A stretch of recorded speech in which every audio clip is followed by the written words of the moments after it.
लोगों, तुम्हारे पास तुम्हारे परवरदिगार की तरफ से नसीहत और दिलों की बीमारियों की शिफा और मोमिनों के लिए हिदायत और रहमत आ पहुंची है। कह दो कि ये किताब अल्लाह के फजल और उसकी मेहरबानी से नाजिल हुई है, तो चाहिए कि लोग इससे खुश हों। ये उससे कहीं बेहतर है जो वो जमा करते हैं।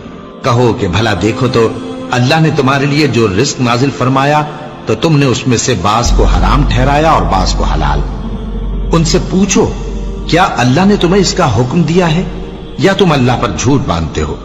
और जो लोग अल्लाह पर झूठ बांधते हैं वो क़यामत के दिन की निस्बत क्या ख्याल रखते हैं? बेशक अल्लाह लोगों पर मेहरबान है, लेकिन अक्सर लोग शुक्र नहीं करते।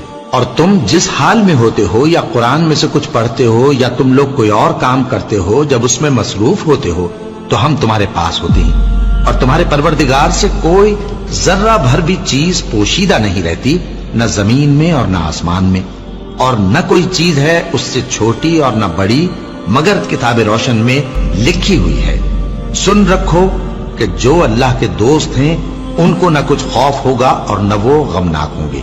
यानी वो जो ईमान लाए और परहेजगार रहे, उनके लिए दुनिया की जिंदगी में भी बिशारत है और आखिरत में भी। अल्लाह की बातें बदलती नहीं, यही तो बड़ी कामयाबी है।